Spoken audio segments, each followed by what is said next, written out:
Hello students, welcome at LearnIt. It is India's online platform. Learn करना है तो LearnIt पे आइए। ठीक है, तो आज हम वर्क एंड टाइम का जो सेकंड पार्ट था उसको स्टार्ट करते हैं। तो टाइप 1 हमने लास्ट जो है लास्ट वीडियो में कर चुके हैं। सेकंड टाइप जो है वर्क एंड टाइम का, अगर सेकंड टाइप देखें तो टाइप क्या है वो अल्टरनेट डेज। अल्टरनेट डेज का मतलब ही ना, अगर देखा जाए नेम से ही क्लियर है कि अल्टरनेट मतलब बारी बारी से काम करना। मान लिया एग्जाम्पल के लिए अगर आप समझना चाहो इस चीज को तो कैसे समझोगे। जैसे मान लिया कि 2 पर्सन है, ठीक है, कोई भी 2 पर्सन है, मान लो ए, जस्ट एक मिनट, कि बारी बारी से मतलब क्या होता है। बारी बारी से मतलब ये होता है कि जस्ट वेट,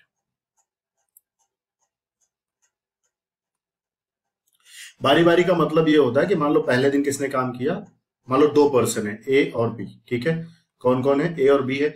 अब इसमें ये कह दिया गया कि A started the work and next day फिर कौन काम कर रहा है, ए काम नहीं कर रहा है।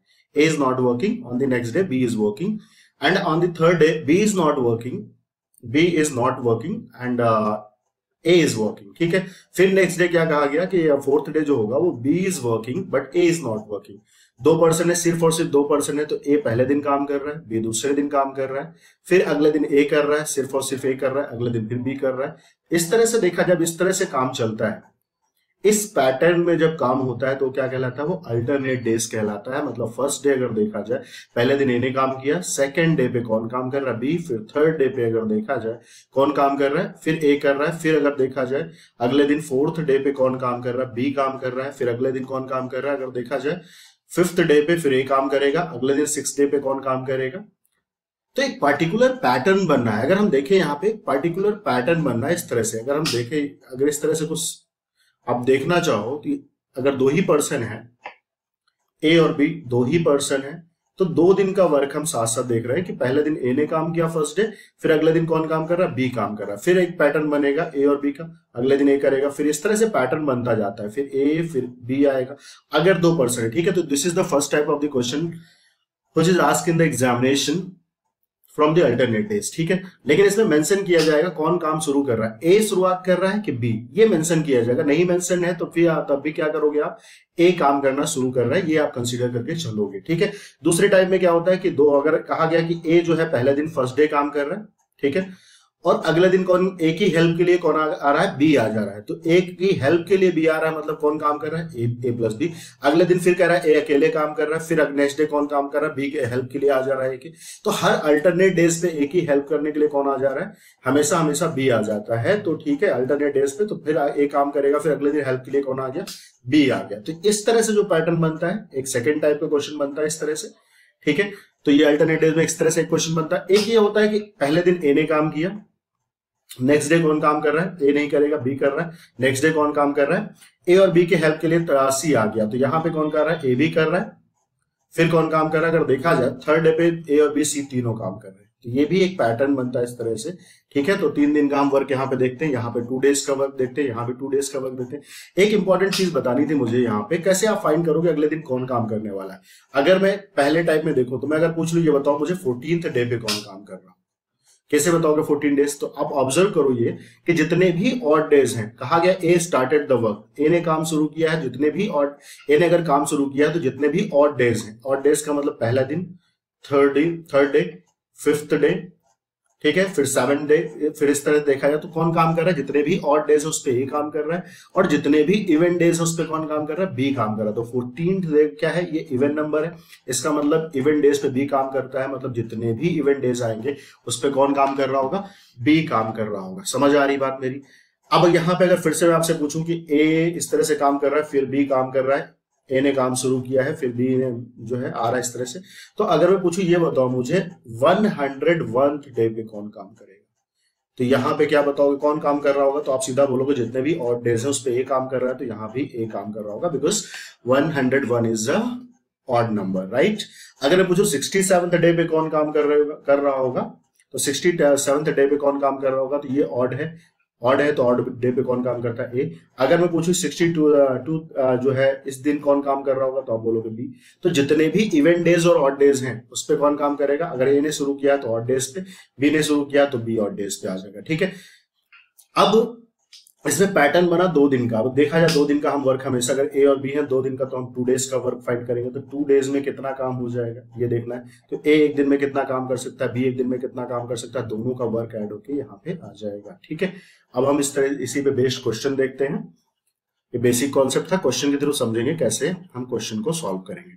ठीक है, अब आपके स्क्रीन पे यहाँ पे क्वेश्चन है कि A and B can complete a piece of work in 12 days and 18 days respectively. कह रहे ए और बी मिल कह रहे ए अकेले एक काम को खत्म करता है 12 दिन में, बी अकेले एक काम को कर सकता है, पूरे काम को कर सकता है 18 दिन में। A begins to do the work, ये मेंशन कर दिया गया क्वेश्चन में कि ए ने काम शुरू किया है। ठीक है, एंड दे वर्क अल्टरनेटिवली, और कैसे काम कर रहे हैं दोनों, अल्टरनेटिवली मतलब कि बारी बारी से काम कर रहे हैं। ठीक है, 1 at a time, 1 day, एक ही आदमी एक दिन में काम कर रहा है। तो आपसे पूछा है whole work will be completed in, कितने दिन में काम खत्म हो जाएगा। पहले मैं बेसिक सा एग्जांपल आपको समझाता हूं। अगर मैं पूछूं आपसे, यहां पे समझना बस एक बेसिक सा एग्जांपल।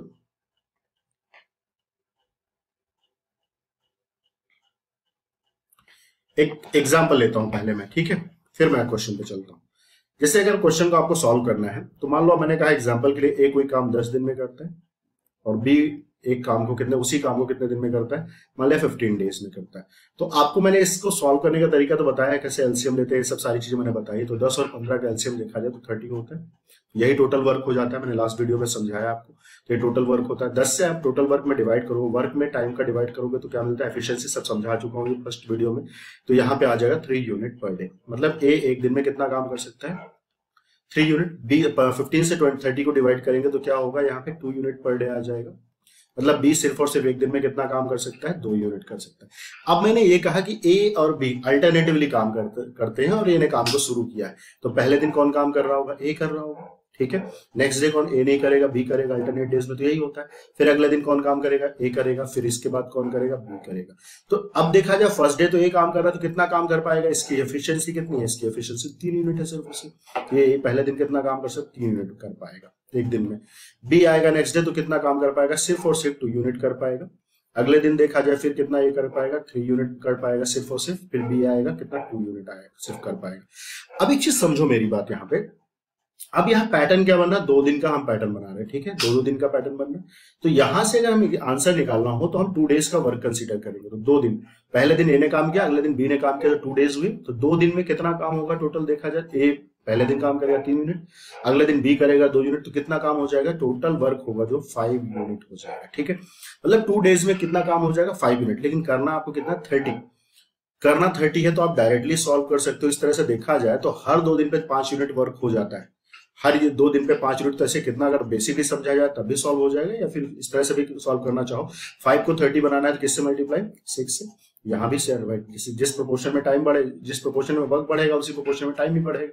कितना आ जाएगा, 6 से यहाँ भी मल्टीप्लाई हो जाएगा। मतलब 12 डेज में अगर देखा जाए तो 12 दिन में काम कितना हो जाएगा, 30 यूनिट कंप्लीट हो जाएगा। तो हमारा आंसर क्या होगा कि 12 दिन में ये काम पूरा का पूरा ए और बी फिनिश कर देंगे 30 यूनिट। ये तो एग्जाम्पल मैंने लिया। ठीक है, अब अभी भी नहीं समझ में आ रहा तो इस तरह समझो, पहले दिन ए ने काम किया, अगले दिन बी ने किया, फिर ए ने किया, फिर बी ने किया, फिर ए ने किया, फिर बी ने, इस तरह से ए बी, फिर ए और बी, इस तरह से। तो ये कितना करता है, 3, ये 2 करेगा, 3 करेगा। बेसिक से बता रहा हूँ, 3 2 इस तरह से ऐड करोगे तब भी यही आएगा, 3 2। ठीक है, कितना हो गया, ऐड करते जाओ तो 3 2 5 10 15 20 25। ठीक है, 25 हो गया। अभी ए और बी फिर आएंगे, 5 यूनिट होगा। सॉरी सॉरी,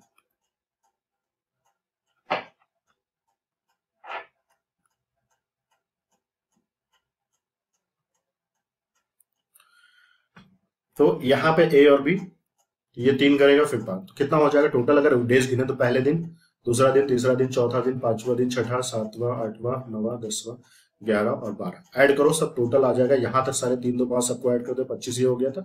5 है तो 30 यूनिट वर्क हो जाएगा। तो कितना दिन लगा टोटल, 12 डेज ही तो लग रहा है। लेकिन इससे आपको एग्जाम में नहीं करना, आपको करना इस तरीके से। ठीक है, जल्दी सॉल्व करना है हमें। ठीक है, तो ये तो मैंने बेसिक से समझाया कैसे आप सॉल्व करोगे। अब हम चलते हैं जो हमारा क्वेश्चन है एक्चुअल में जो क्वेश्चन है तो उसको सॉल्व करते हैं। ठीक है,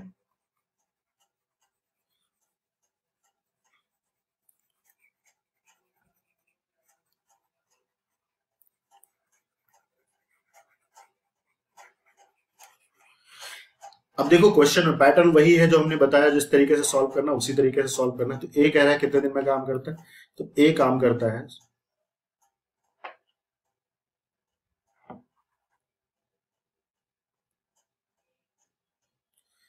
ए 12 डेज में काम करता है, ठीक है। बी कितने दिन में करता है, अगर बी का देखा जाए तो 18 डेज में काम कर रहा है। दोनों का एलसीएम कितना होगा, आप एलसीएम ले सकते हो। 12 18 मैंने सब सिखाया है एलसीएम आपको फर्स्ट क्लास में, फर्स्ट लेक्चर आप देखो तो उसको बहुत डायरेक्टली आप समझ जाओगे कि आप एलसीएम कैसे लोगे। 12 और 18 में सबसे बड़ा नंबर 18 है। 18 से ऐसा नंबर देखो जो दोनों से कट जाए, 12 और 18 से। तो 18 तो नहीं कटेगा, पहला नंबर 18 है। 18 का मल्टीपल चेक करना है, 18 का डबल 36 होता है, 36 तो दोनों से कट जा रहा है, मतलब एलसीएम कितना हो जाएगा 36। 12 से डिवाइड करो 3 आ जाएगा, 18 से डिवाइड करो 2 आ जाएगा, ठीक है। इसका मतलब ए एक दिन में कितना काम कर सकता है 3 यूनिट, बी एक दिन में कितना कर सकता है 2 यूनिट। अब अगर हम देखें तो अल्टरनेट डेज काम हो रहा है, मतलब पहले दिन ए किया, फिर बी किया, फिर ए करेगा, फिर इस तरह से। तो पैटर्न क्या बनना है, इस तरह से कुछ पैटर्न बन रहा है, ए और बी इस तरह से बनता चला जाएगा। तो अगर देखा जाए ए एक दिन में 3 यूनिट करता है, बी एक दिन में कितना 2 यूनिट करता है, तो 2 दिन में पहला दिन दूसरा दिन मिला के कितना यूनिट हो जाएगा 5 यूनिट वर्क होगा 2 दिन में। कॉन्सेप्ट वही है, बाकी सब चीजें वही है, तो आप उसी तरह फॉलो करोगे। 2 डेज में कितना वर्क हो जाएगा, अगर देखा जाए तो 5 यूनिट वर्क हो गया 2 डेज में। समझ आ रही बात, पहले दिन ए ने 3 यूनिट किया, दूसरे दिन बी ने 2 यूनिट, तो टोटल वर्क कितना 3 2 5 ही तो हो रहा है। हमें 5 से 36 जाना है, क्या 36 डिविजिबल मल्टीप्लिकेशन है 5 का, नहीं है बिल्कुल भी। हाँ, ये अगर 36 अगर डायरेक्ट मल्टीपल नहीं मिलता तो हम उसके आसपास जा सकते हैं, तो कल ज्यादा या कम ऐसा कर सकते हैं। तो हम देखें यहाँ से, तो हम क्या करें 36 तो नहीं होगा, 35 तक हम जा सकते हैं डायरेक्टली। तो कितना हो जाएगा 7 से मल्टीप्लाई कर दिया, 35 यूनिट अगर देखा तो 7, यहां भी 7 से मल्टीप्लाई कर दो, कितना आ जाएगा 14 डेज में हमने देखा कितना काम हो गया, 14 डेज में 35 यूनिट हो गया। अब ये मुझे बताओ कि 14 डेज पे कर कौन रहा है, हर ऑड डेज में ए काम कर रहा है, और ये 14 क्या है इवेंट डेज है, तो इवेंट डेज पे कौन काम किया होगा 14 डे पे, 14 डेज पे तो बी काम किया होगा, because her odd event days पे कौन काम कर रहा है, हर दूसरा चौथा इस तरह से काम कौन कर रहा है, बी कर रहा है। तो अगले दिन जो काम बच रहा है कितना गया 35 यूनिट टोटल काम है। टोटल काम तो 36 है, 35 नहीं 36 है, तो 1 यूनिट और बाकी है, तो 1 यूनिट वर्क और करना है।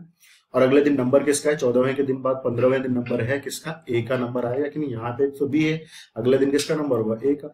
लेकिन ए तो एक दिन में कितना काम करता है, टोटल 3 यूनिट करता है, टोटल 3 यूनिट करता है,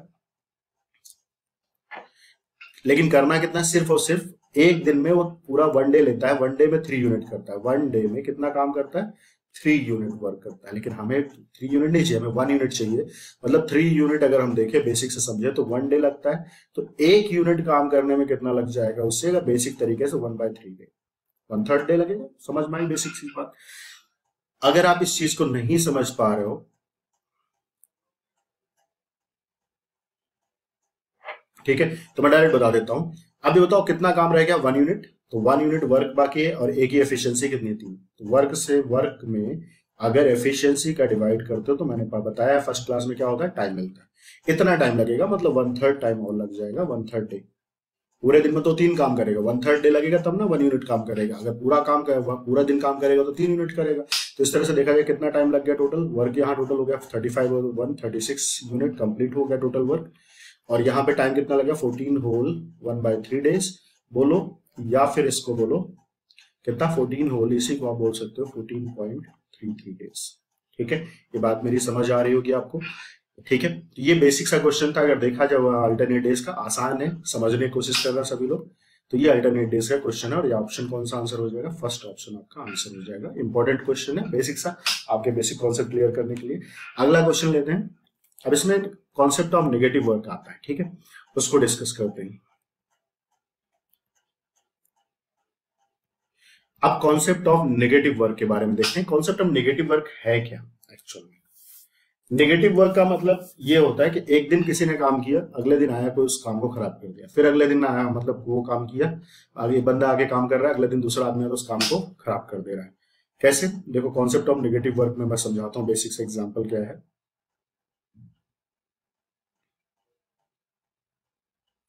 जैसे मैं समझाता हूँ, समझो यहाँ पे, जैसे कोई मान लो ए है, पहले दिन आया, वो क्या कर सकता है, पहले दिन ए जो है 10 मीटर की वॉल बना सकता है, आया 10 मीटर वॉल बना के चला गया। अगले दिन क्या कर रहा है, ए आया 10 मीटर वॉल बनाया, अगले दिन बी आया क्या किया, बी आया क्या कर रहा है, उसमें से 8 मीटर वॉल तोड़ दिया। फिर अगले दिन ये आया, फिर 10 मीटर वॉल बनाया, दीवार बना के रेडी किया, फिर अभी आया 8 मीटर वॉल तोड़ दिया। तो ये क्या है, ये पॉजिटिव वर्क हो रहा है, यहाँ पे नेगेटिव वर्क हो रहा है, फिर पॉजिटिव वर्क हो रहा है, फिर नेगेटिव वर्क हो रहा है। और ये कैसे काम हो रहा है, ये काम कैसे हो रहा है, अल्टरनेट डेज, मतलब पहले दिन ए आया, ए काम किया, 10 मीटर वॉल बनाया, अगले दिन बी आया, तोड़ दिया, फिर अगले दिन ए आया, 10 मीटर वॉल बना के रेडी किया, फिर अगले दिन बी आया। तो क्या कर रहा है, ये अल्टरनेट डेज में कॉन्सेप्ट ऑफ नेगेटिव वर्क आ रहा है, मतलब एक तो पॉजिटिव काम कर रहा है, दूसरा आके तोड़ दे रहा है, फिर अगले एक दिन पॉजिटिव काम हो रहा है, फिर अगले दिन क्या हो रहा है, दूसरा आके तोड़ दे रहा है। तो इस तरह से अगर हम एग्जाम्पल यहाँ पे देखें, समझो मेरी बात यहाँ पे, तो ये ऐसे ऐसे टाइप का जब वर्क चलता है तो उसे क्या बोलते हैं, कॉन्सेप्ट ऑफ नेगेटिव वर्क बोलते हैं। कॉन्सेप्ट ऑफ कैसा बोलते हैं, नेगेटिव वर्क। मतलब ए कोई दीवार जो है 10 दिन में बना सकता है, ठीक है, और बी को उसे उसी दीवार को तोड़ कितने दिन में, 12 दिन में सकता है, ठीक है। तो 12 और 5 10 का एलसीएम कितना हो जाएगा, 60 होगा। 10 से डिवाइड किया तो क्या हुआ, 6। तो ये 6 मीटर, अगले एक दिन आया ए जो है 6 मीटर वॉल बना दिया, अगले दिन 12 पंजे 60, मतलब क्या, बी आया 5 मीटर वॉल तोड़ दिया। तो इसका मतलब अगर देखा जाए तो पहले दिन ए 6 मीटर वॉल बना के रेडी किया, अगले दिन बी आया 5 मीटर वॉल तोड़ दिया, तो ये निगेटिव वर्क हो गया। फिर अगले दिन आया 6 मीटर वॉल जो है ए ने बनाया, फिर बी ने 5 मीटर वॉल तोड़ दिया। तो ये देखा जाए ये कॉन्सेप्ट ऑफ क्या है, नेगेटिव वर्क है। इसको सॉल्व करने का तरीका क्या होता है कि अगर हम देखें तो पहले दिन मान लो फर्स्ट डे पे ए ने बनाया, दूसरे दिन सेकंड डे पे क्या हो, तोड़ दिया। तो एक्चुअल में 2 दिन में काम हुआ कितना, 2 दिन पे हम इसे पैटर्न बनाते हैं क्या, 2 डेज में वर्क कितना हुआ, 6 मीटर बनाया, 5 मीटर तोड़ दिया, तो एक्चुअल में 1 मीटर ही वॉल तो बन के रेडी हुई। तो यहां पे ये कॉन्सेप्ट लगता है, ठीक है। इस तरह से अगेन मैं एक एग्जांपल देता हूं, मान लो एक एग्जांपल है यहाँ पे, एक मंकी है, मान लो एक ट्री है, और ट्री पे क्या है, एक मंकी चढ़ रहा है, यहाँ से स्टार्ट किया, यहाँ से चढ़ना शुरू करता है, और इसकी लंबाई कितनी है, अगर ट्री की देखी जाए तो 43 मीटर की लेंथ है, ठीक है। अब इसमें कह रहा है कि फर्स्ट मीटर में होता क्या, पहले मिनट में कहा, 1 मिनट में जो है, अगर देखा जाए 1 मिनट में जो है, 1 मिनट में जो है मंकी कितना चढ़ जाता है, 5 मीटर चढ़ गया, ठीक है। और नेक्स्ट मिनट में, 1 मिनट में कह रहा है फर्स्ट मिनट में हुआ क्या कि 5 मीटर जो है पेड़ चढ़ गया, अगले मिनट में क्या हो, फिसल गया, कितना फिसल गया, नीचे 3 मीटर फिर नीचे आ गया, ठीक है, 3 मीटर नीचे फिसल गया। तो अगले नेक्स्ट मिनट में क्या होता है, फिर 1 मिनट में, अगले मिनट में क्या होगा, और 3 मीटर नीचे आ जाता है। ये 5 मीटर चढ़ा, 3 मीटर नीचे आ गया। तो एक्चुअल में अगर पूछा जाए कितने टाइम में वो 43 मीटर वॉल को, 43 मीटर ये जो ट्री है उसको उसके टॉप पे पहुंच जाएगा, इस पॉइंट पे पहुंच जाएगा। तो ये भी कैसा है, कैसा है, ये भी अल्टरनेट वर्क ही है। देखा जाए पहले मिनट में क्या हुआ कि एज जो है मंकी चढ़ रहा है, बंदर चढ़ रहा है, फिर अगले मिनट में क्या उतर रहा है। तो ये भी कैसा है, कैसा वर्क है, ये कॉन्सेप्ट ऑफ नेगेटिव वर्क है। ऐसे क्वेश्चन में स्टूडेंट हमेशा गलती करते हैं, तो मैं इसका एक शॉर्टकट तरीका बताऊंगा कैसे आप कभी गलती नहीं होगी ऐसे क्वेश्चंस में। जैसे इस टाइप के क्वेश्चन में, इस टाइप के क्वेश्चन में भी गलती 100% स्टूडेंट करते हैं, लेकिन मैं तरीका बताऊंगा कैसे आप गलती नहीं करोगे। हमेशा हमेशा ऐसे केस में क्या करना है कि जो पहले मिनट का वर्क है, फर्स्ट मिनट में जो भी वर्क होगा, जैसे यहाँ पे क्या पहले दिन 10 मीटर वॉल बनाई, तो इसको हमेशा छोड़ दो, जो टोटल वर्क में से माइनस कर दो, मतलब उसको बाद में कंसीडर करेंगे। तो 60 में से 10 गया तो कितना, 50 मीटर पहले सॉल्व कर लो, फिर जो 10 मीटर चढ़ाना शुरू में या 10 मीटर वॉल बनाई वो उसका टाइम ऐड कर दो, आंसर डायरेक्टली मिल जाएगा, वो कभी गलती नहीं होगी। सिमिलर वे में यहाँ भी फर्स्ट मिनट में जो है अगर 5 मीटर चलता तो उसको छोड़ दो शुरू में। अब अगर हम देखें यहाँ पे कि पहले मिनट अगर देखा जाए यहाँ पे, तो एक्चुअल में 2 मिनट में हुआ कितना काम, 2 मिनट में अगर देखा जाए बंदर कितना चढ़ा, जो मंकी है वो कितना चढ़ा, 5 मीटर चढ़ा, 3 मीटर नीचे उतर आया। तो एक्चुअल में हुआ कितना, कितना मीटर चढ़ा, सिर्फ और सिर्फ 2 मीटर। अब बहुत सारे स्टूडेंट करेंगे क्या कि 43 मीटर चढ़ाना, तो सोचेंगे 43 नहीं तो पास में जाने के लिए 22 से मल्टीप्लाई कर दो, या फिर 21 से मल्टीप्लाई कर दो डायरेक्ट, तो 42 मीटर तो ऐसे ही हो गया, ठीक है। यहाँ पे 21 से मल्टीप्लाई कर दो, 42 मिनट हो जाए। और फिर क्या है बचा कितना, 1 मीटर रह गया। तो 1 मीटर को अब अगली बार को फिर कितने मिनट, 1 मीटर चढ़ना है तो कितना हो जाएगा 1 मीटर चढ़ने में, तो 5 मीटर चढ़ता है 1 मिनट में, और चढ़ना कितना, सिर्फ 1 मीटर, तो इसको 5 से डिवाइड कर दो, इतना मिनट हो जाएगा आपका आंसर, है ना। जबकि ये आंसर आपका गलत हो जाएगा, इस तरह से सॉल्व करोगे तो रॉन्ग हो जाएगा। मैं बताता हूँ उसका तरीका क्या है, कैसे आप इस ऐसे क्वेश्चन को हैंडल करोगे।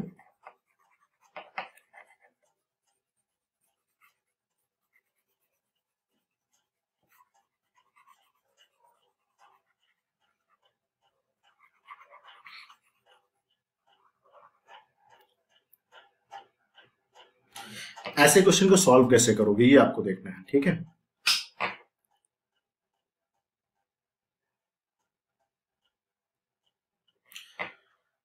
अब अगर देखा जाए तो फर्स्ट मिनट में कितना मीटर चढ़ता है, 5 मीटर चढ़ गया।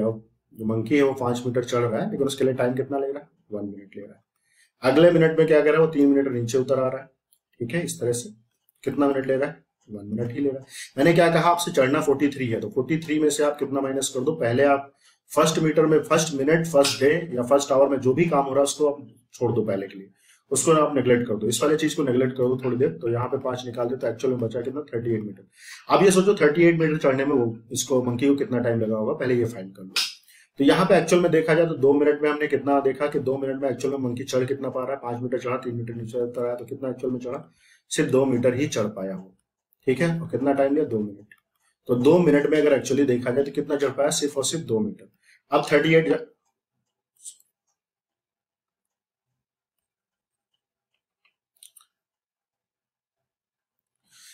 चढ़ना है, तो 38 को चढ़ने में कितना टाइम लगेगा, देखो यहाँ पे 38, सॉरी यहाँ पे 2 मिनट में अगर देखा जाए, 2 मिनट में सिर्फ और सिर्फ मंकी जो है 2 मीटर चढ़ पाता है ट्री को। ठीक है, लेकिन चढ़ना कितना, 38 मीटर।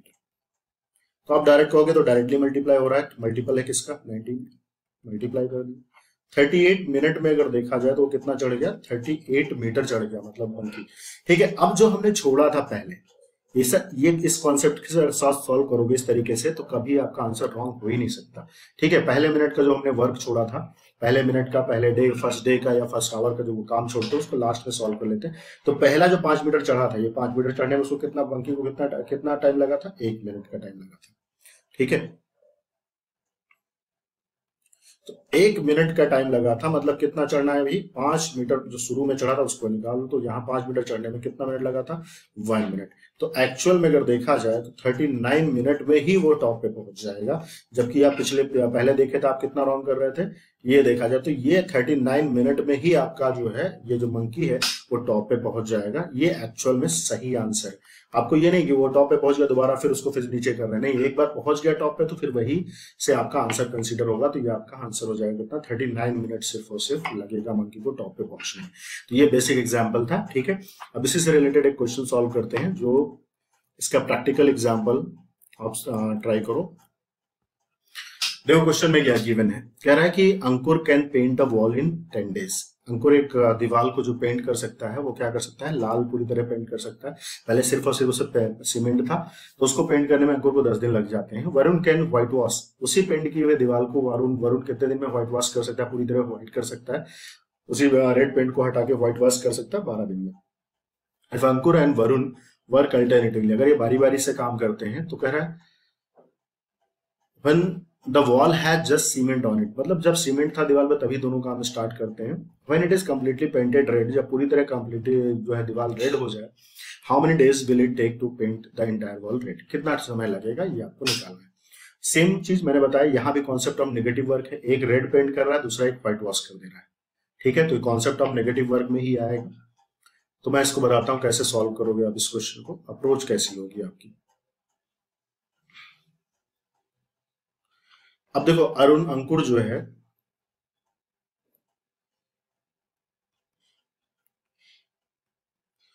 वॉल को रेड करने में कितना दिन लगता है, 10 डेज लगते हैं, जबकि वरुण को वॉल को व्हाइट वॉश करने में पूरी तरह 12 दिन लगते हैं। एलसीएम क्या होगा मैंने सब बताया हुआ, तो 12-10 का एलसीएम कितना, 60 होगा। ठीक है, 10 से 6 बार जाएगा तो 6 मीटर मान लिया, 6 मीटर पेंट करके गया, रेड पेंट किया, 12-5-60, ये क्या किया, 5 मीटर व्हाइट वॉश कर दिया। मतलब अंकुर आया पहले दिन, फर्स्ट डे ने अंकुर ने काम किया और कितना, 6 मीटर वॉल उसने पेंट कर दी रेड। ठीक है, रेड किया। अगले दिन वरुण आया, वो क्या कर रहा है कि 5 मीटर की वॉल जो है वो क्या कर रहा है, पूरा व्हाइट वॉश कर दिया, मतलब व्हाइट कर दिया वॉल को। ठीक है, तो बचा कितना, सिर्फ और सिर्फ अगर देखें 2 दिन, फिर अगले दिन आएगा अंकुर आएगा, फिर 6 मीटर वॉल रेड करेगा, फिर ये आएगा क्या करेगा, 5 मीटर वॉल पेंट कर देगा, व्हाइट वॉश कर देगा। ठीक है, तो एक्चुअल में देखा जाए तो क्या हो रहा है, 2 दिन में, पहले दिन अंकुर आया, दूसरे दिन वरुण आया, तो 2 दिन में काम एक्चुअल में कितना हो रहा है, 2 डेज में वर्क कितना हो रहा है, सिर्फ और सिर्फ 6 मीटर वॉल ये रेड किया, ये पेंट कर, ये व्हाइट वॉश कर दिया, तो एक्चुअल में कितना वॉल से रेड हुई, 1 मीटर। अब देखो ये भी कॉन्सेप्ट ऑफ नेगेटिव वर्क है, तो मैंने क्या कहा, डायरेक्ट अगर सॉल्व करना है तो आप आंसर में क्या करोगे, पहले दिन का काम छोड़ दोगे, पहले फर्स्ट डे का, फर्स्ट आवर का, फर्स्ट मिनट का काम छोड़ देते हैं। तो पहले दिन अंकुर ने काम किया, उस चीज को निगलेक्ट कर दो, 6 मीटर वॉल जो थी वहां माइनस कर दो, 60 में से 6 निकाल दो, कितना बचा, 54 मीटर वॉल पेंट करनी है, तो ये 54 पे डायरेक्ट पहले सॉल्व करो। तो 54 तक जाना है आपको, तो 54 जाने के लिए 54 से मल्टीप्लाई, तो 54 से यहाँ भी मल्टीप्लाई होगा, 108 डेज आ जाएगा। तो 108 डेज में वॉल कितनी पेंट हो जाएगी, 54 मीटर वॉल पेंट हो जाएगी। अब जो स्टार्टिंग में हुआ था उसको काउंट करते हैं, ठीक है। स्टार्टिंग में क्या हुआ था, 5-6 मीटर वॉल जो अंकुर ने पेंट की थी उसको मैं छोड़ दिया था। अब उसको क्या करना, उसको कंसीडर कर लो 6 मीटर। फर्स्ट डे का काम क्या है, तो एक दिन लिया था ना अंकुर ने उसके लिए 6 मीटर वॉल पेंट करने के लिए, एक दिन लिया। तो टोटल कितना डेज हो गया, 109 डेज। और यहाँ भी वर्क टोटल कितना, 54 और 6 कितना, 60 डेज। 60 मीटर वॉल कंप्लीट हो गई, मतलब टोटल टाइम कितना लगा, अगर देखा जाए 109 डेज। तो आपका आंसर हो जाएगा यहाँ पे डी ऑप्शन। समझ आ रही बात मेरी, तो डी ऑप्शन 109 डेज होगा। तो यहाँ पे अगर आप उस तरीके से करते हो तो फिर रॉन्ग हो जाएगा, ठीक है। क्योंकि आप अगर मान लो 2 डेज में कितना काम हुआ, आपने सॉल्व करना शुरू किया 1 मीटर, आपने 60 देखा तो 60 से सीधा मल्टीप्लाई कर दिया और आंसर गलत हो जाएगा, ठीक है। तो ये 120 दिन आंसर करोगे तो गलत हो जाएगा। आपको क्या करना, कभी आंसर में गलती नहीं है तो क्या करो, फर्स्ट डे का या फर्स्ट आवर मिनट का जो भी काम है उसको छोड़ देना है पहले, उसको बाद में कंसीडर करना। सिमिलर वे में यहाँ पे जब आप पाइप एंड सिस्टम पढ़ रहे होंगे तो उसमें भी यही होता है कि एक पाइप जो है जो है टैंक को भर सकता है कितने दिन में, कितने घंटे में, 10 आवर्स में फिल कर सकता है। दूसरा पाइप उसे जो है 15 घंटे में खाली कर सकता है, ठीक है। खाली कर सकता है। तो ये बताओ टैंक कितने देर में, तो आप उसमें क्या करोगे, पूरा जो भी टैंक की कैपेसिटी होगी उससे पहले आवर का वर्क उसमें छोड़ देना है, फर्स्ट आवर का वर्क छोड़ दोगे, बाकी रिमेनिंग को देखोगे, लास्ट में जो 1 आवर वर्क है वो ऐड हो जाएगा, ठीक है। आप डायरेक्ट आंसर निकाल पाओगे। तो आपका ये रहा टाइप 2। अगले जो है वीडियो में हम टाइप 3 लेके आएंगे। तो इसी तरह आप लोग सीखते रहिए लर्नेट पे, ठीक है। तो जो सीखना है आप लोगों को तो लर्नेट पे आइए। Thank you.